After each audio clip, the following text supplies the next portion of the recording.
I love national conference. We've been coming here and doing national conferences since 1900, and it's because we are the party upon whom the eyes of the nation are focused for progress. And thank you all very much for coming here today.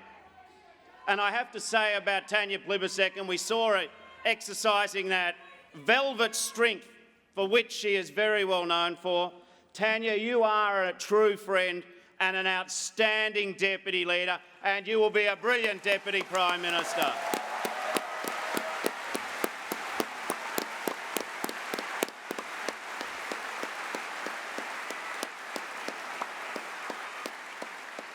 I have to say that working alongside you, and indeed working alongside my whole talented, united, hard-working parliamentary team for more than 5 years now, it has been a remarkable privilege. So I thank you, Tanya, and I thank every member of the Federal Parliamentary Party for putting Labor in the position we're in the shadow of the federal election. Thank you all very much for your work and your contribution.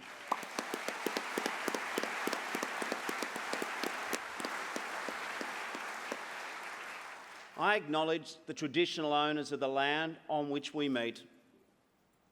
I pay my respects to elders, past, present and emerging. And in this first hour, on the first day of our 48th conference, let our party rededicate ourselves to the unfinished business of reconciliation. Let us pledge to take the statement from the heart into our hearts.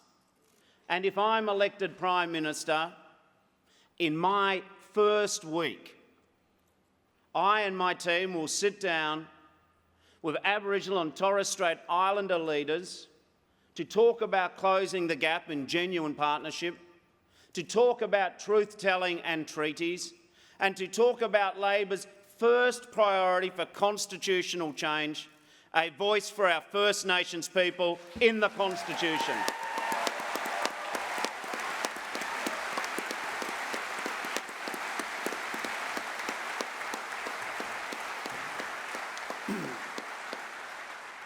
Now, delegates, Labor conferences are unique, they are open, they are democratic, and they do matter. And only our party does this. Now, the Liberals host those awkward high teas where they resolve to sell the ABC.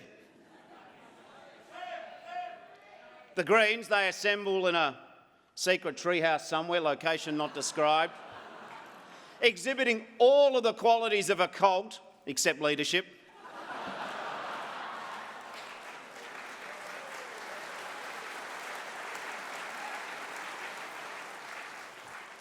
We gather and meet as a party, as a movement, as true believers in a cause.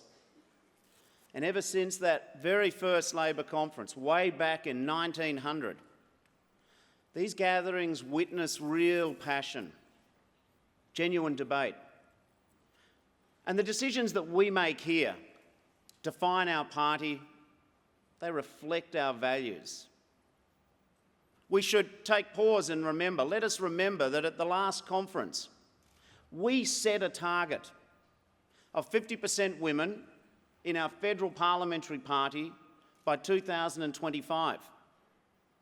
And as Senator Wong reminded me, it was here in South Australia, the first state in the nation to give women the vote, the first place in the world where women could run for parliament.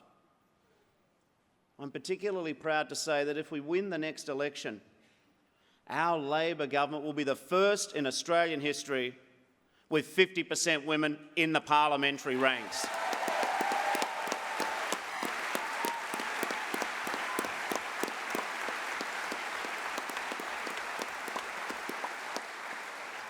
Now, friends, these conferences are not just about modernising our party, they're about changing our nation for the better. Over the next 3 days, the eyes of Australia are upon us. With the Liberals languishing in their 6th year of government onto their 3rd Prime Minister, Australians in greater numbers are looking to Labor like never before. Looking to Labor for unity, looking to Labor for stability, and looking to Labor for our vision for the future, our plan for the fair go for all Australians. Friends, our Labor mission begins with building an economy that works in the interests of everyone. A strong economy of a skilled workforce where businesses have the confidence and incentive to invest, to grow and to employ, including a 25% tax rate for 99% of all businesses. A fair economy where the middle class and working class Australians get their rightful share of our national wealth, including our bigger tax refund for 10 million working Australians. And a growing economy where we build upon what Australia does best, including new investments in infrastructure, tourism, advanced manufacturing, defence industries, rail, renewable energy. Our plan for a stronger, fairer, growing economy is right for the times because our nation is doing it tough as we speak.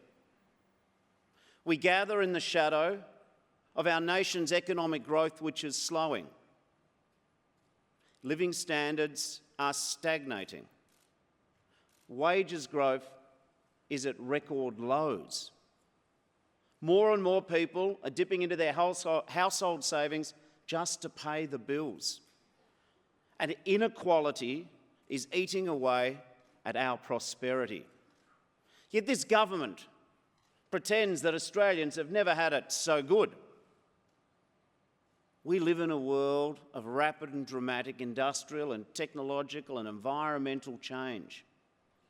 Yet this government presents no energy policy to the people, no climate policy for the future, no plan for skills and training, but cuts.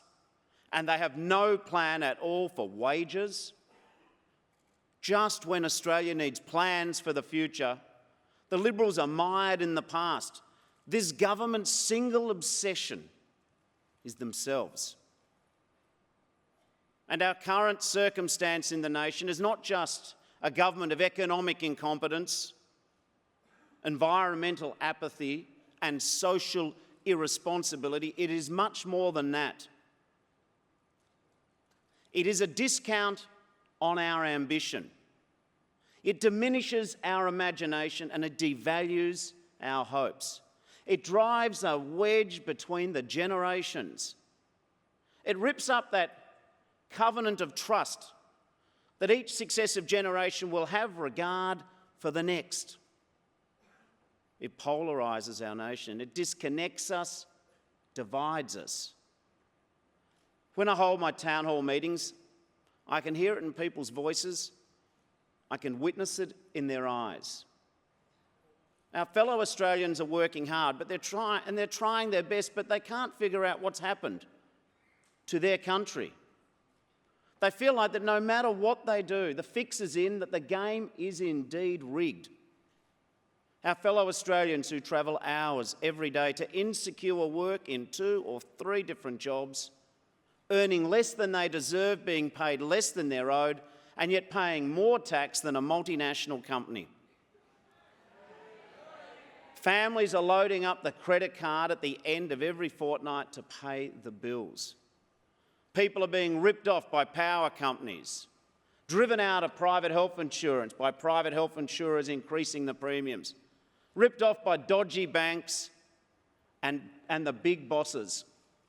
And people are being let down and ignored by their government. You know who I speak of. Teenagers who cannot find an apprenticeship. Mature age workers who can't get a look in. Farmers in rural communities battling drought but buried in paperwork and red tape. Small businesses burdened with a second-rate NBN. Pensioners and veterans treated like second-class citizens, made to wait months for modest entitlements that they've paid their whole life for. Yet this government can whistle up $500 million in half an hour for well-connected, private foundations. There are school children who cannot understand why it is so hard for the so-called adults in the government to recognise that climate change is real and the need to do something urgent.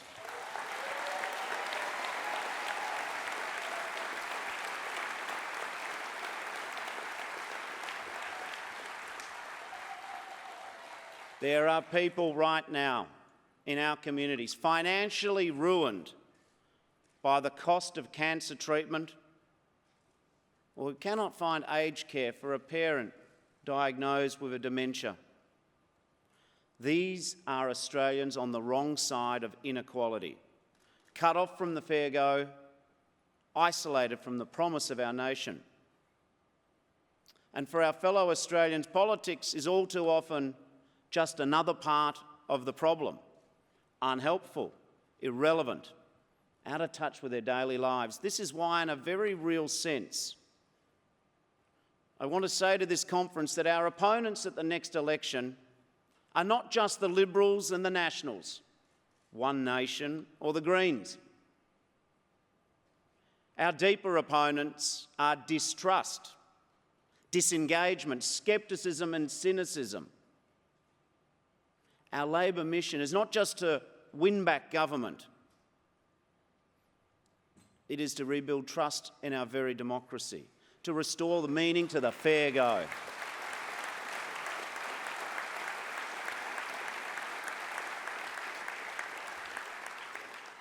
Around the nation, we must breathe new life into an idea that we gathered here in this hall hold as an article of faith. The idea that government has the power to bring meaningful progress into people's lives.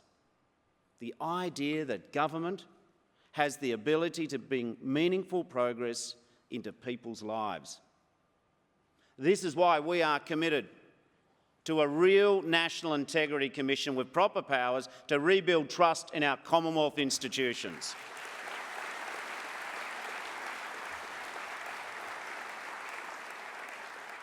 It is why we have rejected a small target strategy. It is why I and my team have built a bold and detailed policy agenda for the nation, a program for the next decade, not just the next election. Wherever I travel, the Australian people want to hear a plan for the future, and Labor will present a vision of social and economic progress for the 2030s, which is what the Australian people are desperately crying out for. And it will be a plan, at all times answering the question, are we handing a better deal on to our kids? And our plan begins with a once-in-a-generation reform to early childhood education.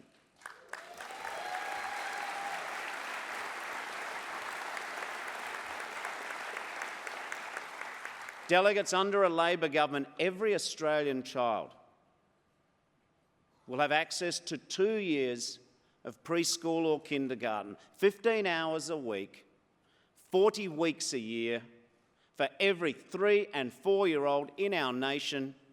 All the experts tell us that 90% of a child's brain develops by the age of 5. And everywhere from the United Kingdom, France and Norway to China, South Korea and New Zealand, universal preschool for 3-year-olds is the norm. I say to you that if this is the world's best practice, and it is, and when it comes to our kids, Australia should never settle for anything less than the best for our kids, and Labor will not settle for less than the best.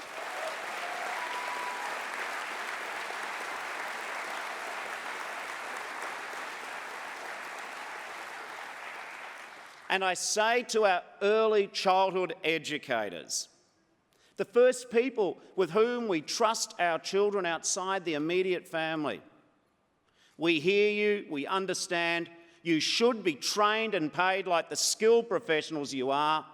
At long last, we will pay early childhood educators what you deserve. That's Labor's promise.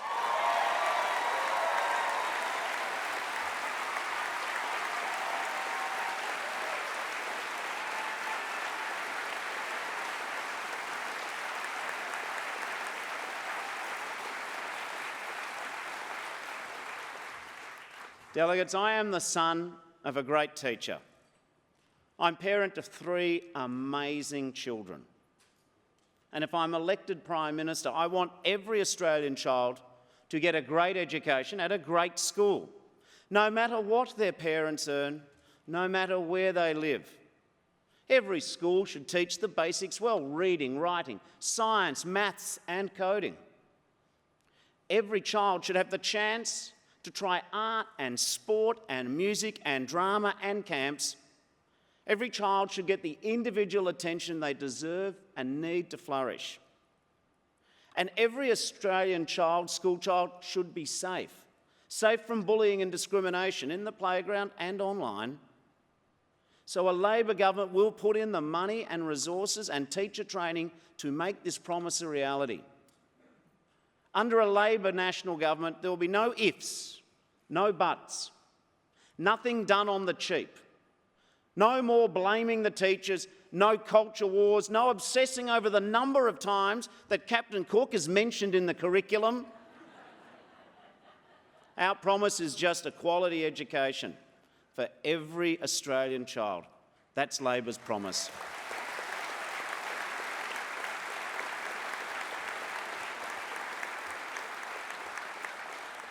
Delegates, you understand that in the next 4 years alone, 9 out of every 10 new jobs will either need a university degree or a TAFE qualification. And I want 10 out of every 10 young Australians to be prepared for that economy and for those new jobs. So Labor will uncap university places, meaning that in the next decade alone, another 200,000 children and adults from the regions and the suburbs can become the first in their family to get a university degree. This is what Labor governments do.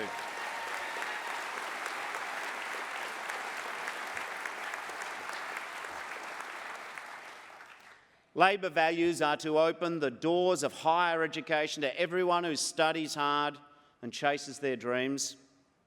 And further, friends, I'm really proud to declare that when it comes to vocational education, Labor is backing public TAFE all the way.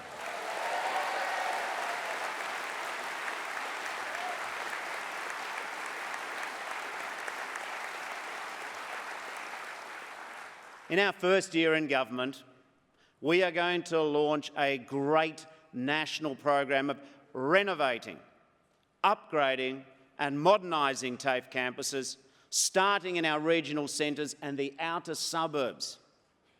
I truly believe that you measure the value a society puts upon education by the spaces and buildings in which we house our education.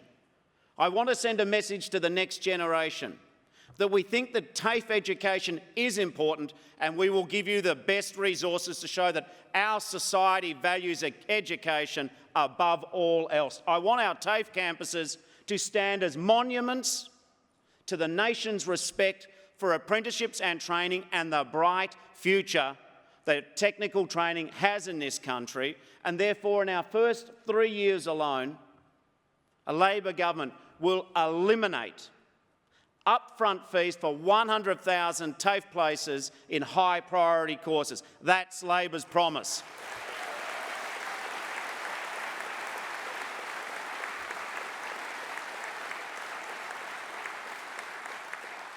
I say to every Australian parent watching this address, Labor's promise is that if you want your child to get an apprenticeship, we will deliver on your dreams for your kids. And we will come down further like a ton of bricks on companies using and abusing 457-style work visas to merely avoid paying and employing local workers and paying fair wages.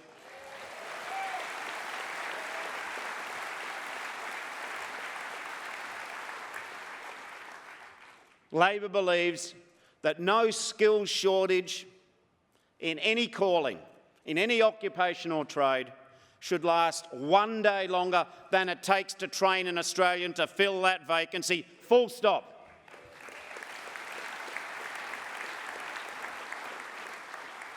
Now, if my team and I have the privilege to form the next government of Australia, we understand that our job means representing everybody. Everybody. The farmers, the small business owners, the startups. Everybody. Young and old, wherever you live, whoever you love, whatever God you pray to, indeed whoever you vote for. Our job will be to represent everybody. But we will do something that this government are pathologically incapable of doing. We will work with the Australian trade union movement and we will stand up for Australian workers.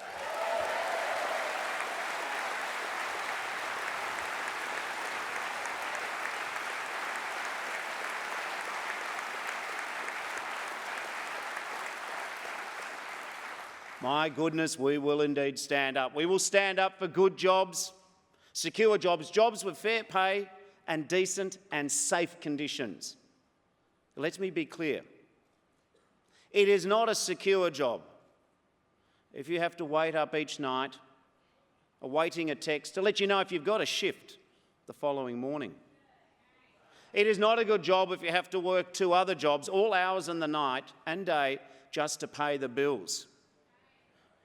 They are not decent conditions if your wages are stolen, or you do not have the right to be represented by a union, or you cannot seek fair representational recourse because your employer is manipulating labour hire to dodge responsibility. And it is neither a good job nor a decent conditions if you don't come home safe. If you're made to drive dangerously long hours, if you are exposed to industrial diseases, or sent onto sites without the safety checks and training being in place. Working people are not commodities to be traded at the lowest possible price. They are not costs to minimise. They are not anonymous or inevitable casualties of economic and technological change. This is not the Australian way. It is not the Labor way. That is why in our first 100 days, we will restore Sunday and public holiday penalty rates for 700,000 workers.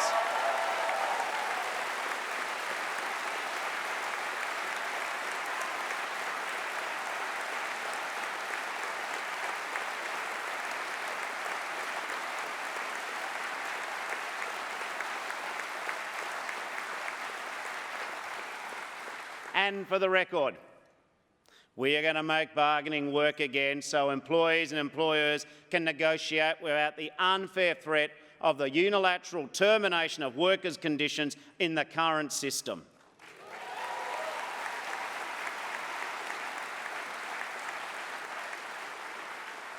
We are going to crack down on the overuse and abuse of labour hire casuals because it's pretty simple, really.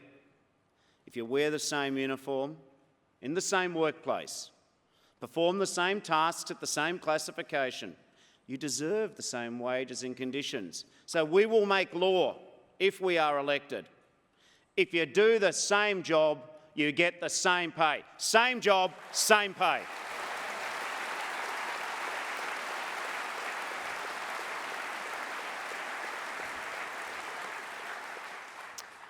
We are going to stop sham contracting and introduce a new, stronger test for the definition of casual employment. Because many Australians are sick and tired of being classed as casual for years just because your boss doesn't want to pay you holiday pay or sick pay. It's not good enough. And we will create a just transition authority so that workers and communities affected by significant change can be helped adapting to industrial change. And friends, I'm very pleased today, proud in fact to announce that we are going to make superannuation part of the National Employment Standards.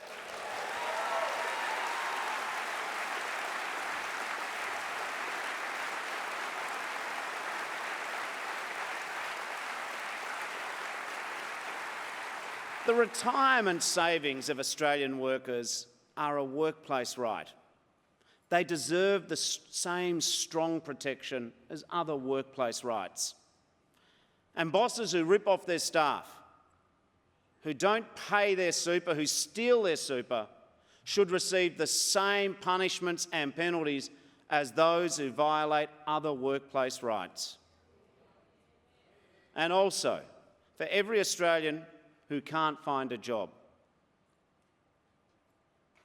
we will review and reform New Start, because that system should support people back into work, not punish them in poverty.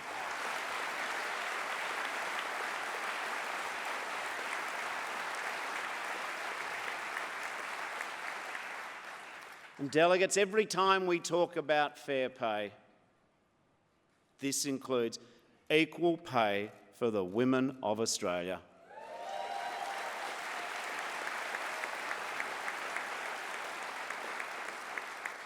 Chloe and I don't want our daughters growing up in an Australia where the gender pay gap means that they effectively work the first 2 months of the year for free compared to their male counterparts. This is Labor's promise. No more pay discounts because you're a woman. That's Labor's promise.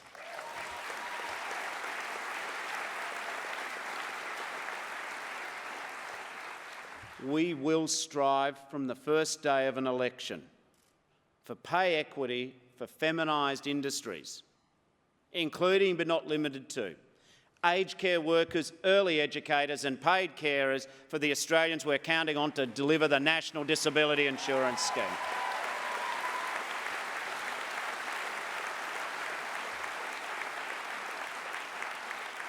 And speaking of the National Disability Insurance Scheme, a great Labor initiative, this great Labor initiative needs a Labor government to get it back on track.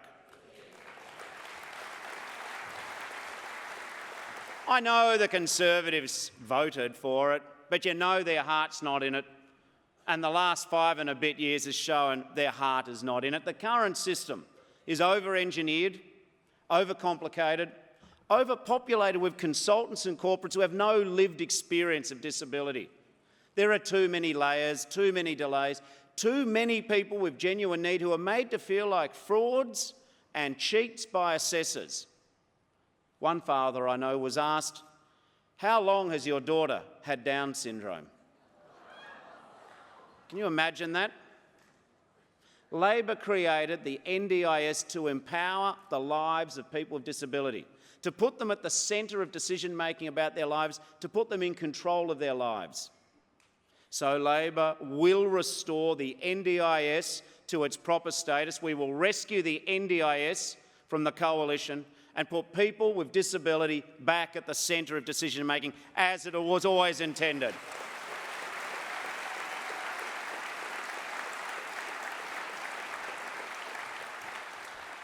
Friends, a hidden struggle in this country is being fought by hundreds of thousands of our fellow Australians who cannot afford to live anywhere near where they work. They're spending between 30% and 60% of their pay packet on rent, plenty more each day on petrol when they travel. Nothing more soul-destroying than a person renting that at the start of every fortnight there goes a significant chunk of their pay packet and they wonder how on earth do they ever make ends meet. This is a national challenge and it requires and demands national leadership.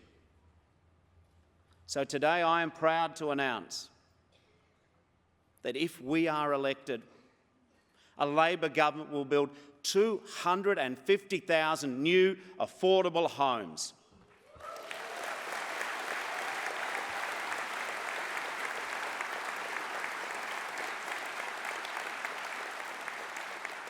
$250,000 new homes for low-income working families, for key workers like nurses, police, carers and teachers, and for the fastest growing group of Australians at risk of loneliness and homelessness, women over 55, voiceless in the political debate until today.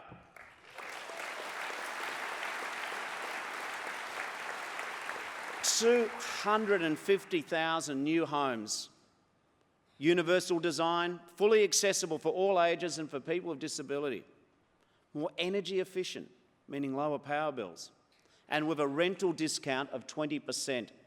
Our plan will mean that a family paying the national rental average would save up to $92 a week every week of the year.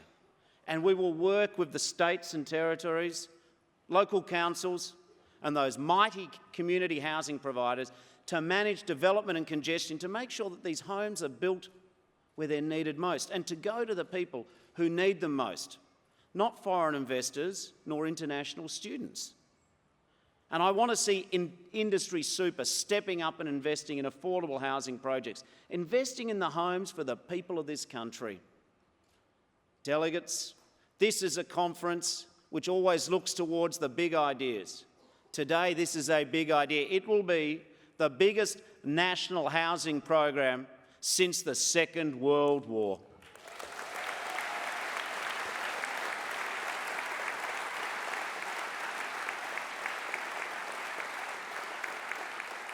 And we can pay for this $6.6 billion investment in jobs and housing and productivity in the future of our cities because we've made the big reform decisions. This is a boost for renters and for the livability of our growing suburbs and our rural and regional towns. And alongside our plans to make negative gearing fairer, it'll drive a pipeline boom in construction jobs and apprenticeships. And just like our plans for new public transport, developing the mighty north, new energy pipelines and interconnectors, when we invest precious Australian taxpayer dollars, we will maximise local content like Australian standard steel. We'll make sure that regional communities like Cairns and Townsville, the Central Coast of New South Wales and Northern Tassie get their fair share of the Commonwealth contracts, jobs and opportunities. And we're going to make a concrete rule. Wherever there is a Commonwealth dollar being expended in infrastructure, 1 in 10 people employed on the site will be an Australian apprentice.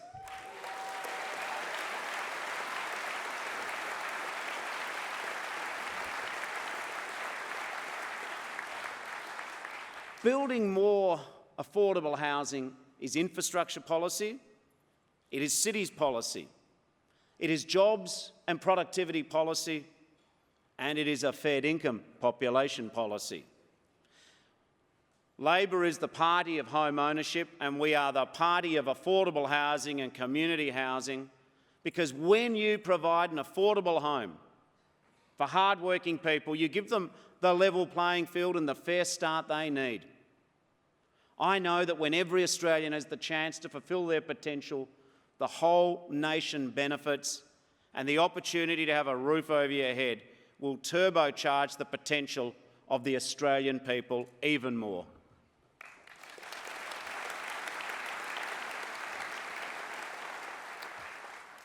Delegates, we know that we're lucky to live in a country with some of the best and most dedicated healthcare workers in the world. Our people are the best in the world. In fact, we're fortunate to have our fair share in the caucus too. Mike Freelander, a paediatrician, Emma McBride, a hospital pharmacist, Jed Carney, a nurse, Amanda Rishworth, a psychologist, and of course our outstanding candidate for Bennelong, Dr. Brian Allen, Mr. Medicare.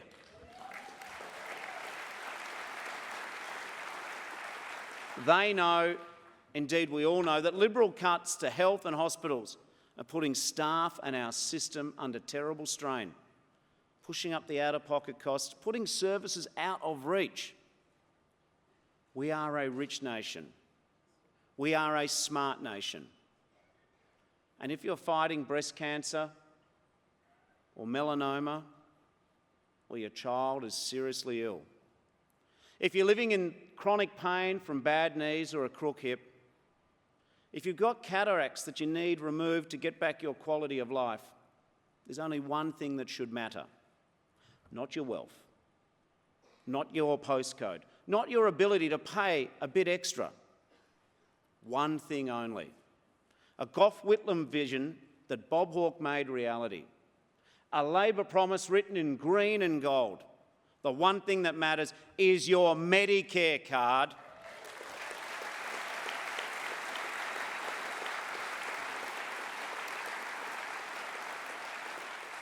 That is why we are going to end the Liberals' Medicare freeze.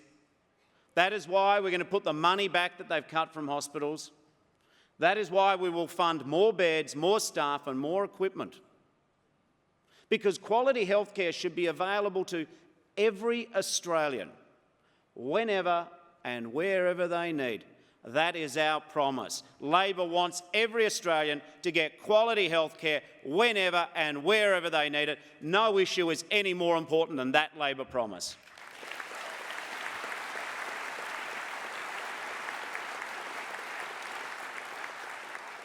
And delegates, when it comes to climate change, our opponents trade in toxic politics. We deal in simple facts. Climate change is real. It's a threat to our economy and our environment. Ignoring it or fighting about it won't make it go away. For the sake of our farmers, for the sake of our reef, for the sake of our kids and grandkids, we have to take action. We will cut pollution by 45% by 2030. And today I announce that a Labor government will pass a new Environment Act and create a new Commonwealth Environmental Protection Agency to preserve our oceans and rivers and coasts and bushland, to protect the native species that call Australia home. And we will deliver, furthermore, 50% renewable energy by 2030. We are going to unleash the potential of our renewable energy revolution. It was only back in 2007 that a mere 7,000 Australian homes had a solar panel on their roof. Today it's over 2 million households. More and more families are taking back control of runaway power bills, taking pressure off the energy grid, and they have the chance, whilst lowering their cost of living, to individually take up the fight against climate change, house by house, street by street.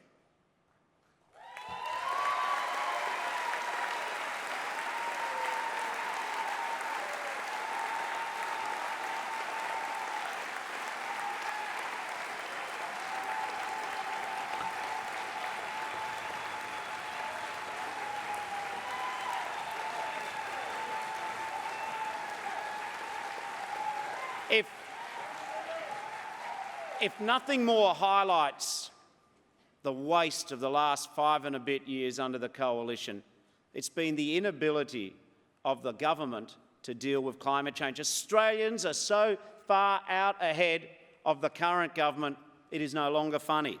But I can promise every Australian committed to taking action on climate change, every Australian concerned about their energy bills, help is on the way. An elected Labor government will back up the people of Australia, and we'll start with a $2,000 subsidy for 100,000 households to install their own battery storage system.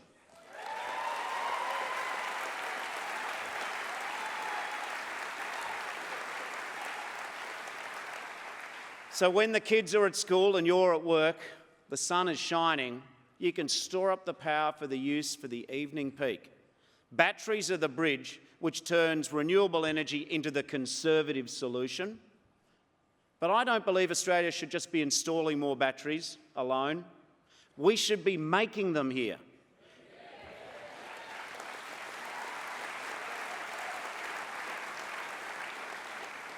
We already produce every metal needed to make a lithium battery in this country.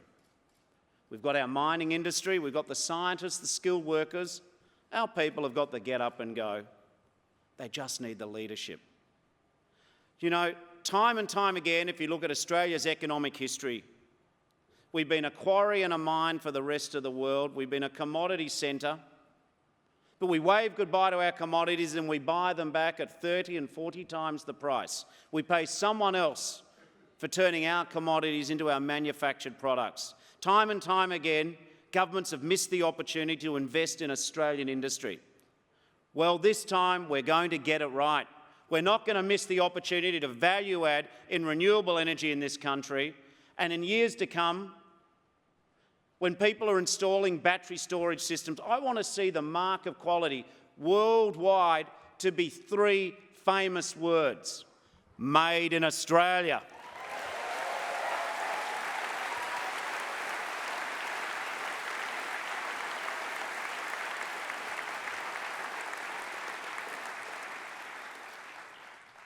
Delegates, we can build a stronger economy. We can achieve a fairer society. And we can still champion a bigger and bolder sense of our Australian identity. We do not need to be a nation constantly fearful of the world around us, as if we cannot compete, as if we cannot flourish, as if somehow our values are a luxury. We can be a country who can write the nation big, not small.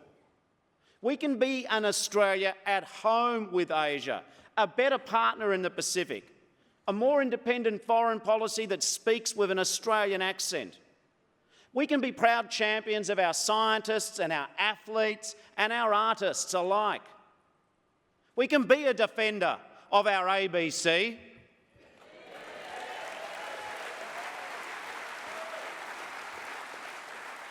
We can be a nation back on the road to reconciliation. We can be a multicultural society that knows what makes a good Australian is not whether you've been here 1,000 generations or 8 or 1, not how your family got here, but rather it's the life you build here. Good Australians are not defined by the length of time they've been in this country. Good Australians are defined by, are they good neighbours? Do they pay their taxes? Do they raise their kids well? Do they help build communities? And we can be a country that stands on its own 2 feet. An Australian republic with an Australian as our head of state.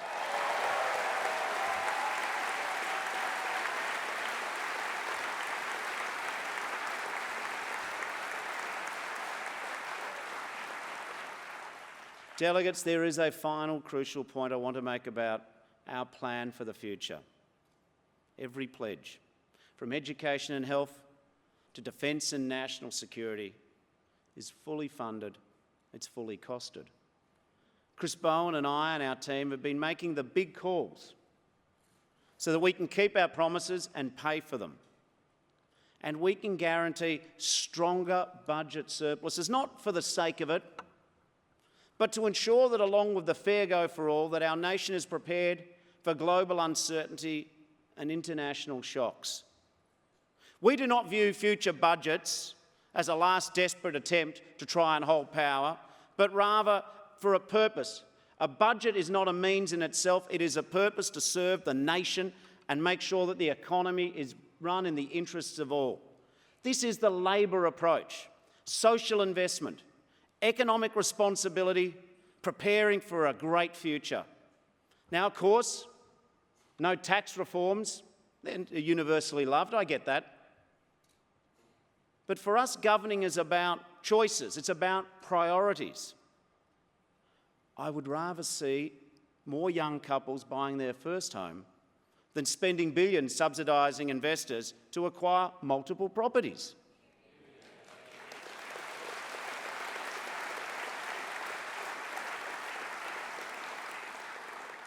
I would rather help older Australians get more speedy elective surgery or the aged care package they need than spend $5 billion a year on an income tax refund for people who didn't pay any income tax that year.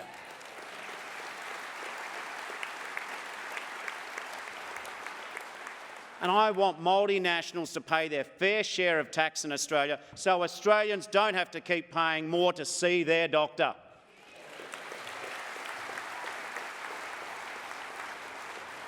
I want to be Prime Minister of an Australia with the world's best schools and hospitals, not the world's richest banks and the most generous tax loopholes.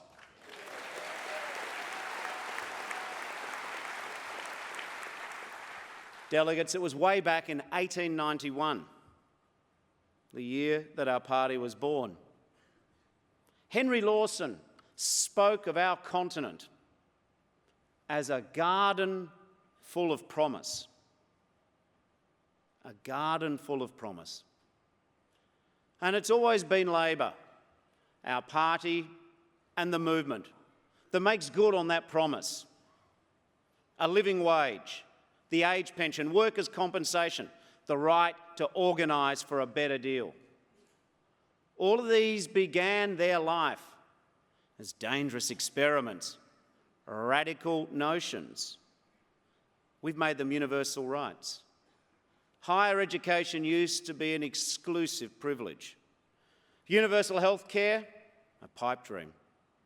Superannuation was a luxury known to only a few. We made them instead the definition of the fair go. And we did not do this by looking around the world and aiming a little lower. We did not do this by settling for less. We made our own way, our own story. We planned for the future. We built for the best because our people deserve no less. We trusted Australians, their imagination, their courage, their faith in a Commonwealth in spirit as well as in name. That's how Gough inspired us. It's what Bob taught us. It's Paul's big picture, Kevin's victory, Julia's determination. It's what our Labor premiers and Labor leaders are doing around the country right now. It is Curtin's task ahead. It's Chifley's light on the hill. It is our Labor way. Right the country large, build for the best. Draw upon the bravery and compassion that ordinary Australians live every day. This is the Labor tradition that will guide us now, passing on a better deal to the next generation than that which we inherited from our parents, passing on a better deal, social progress, economic prosperity, a fair go for all. Delegates, as I said at the beginning, over the next 3 days, truly the eyes of the nation are upon us. We have an obligation to millions of our supporters and millions of Australians who want and need a Labor government that we measure up to it.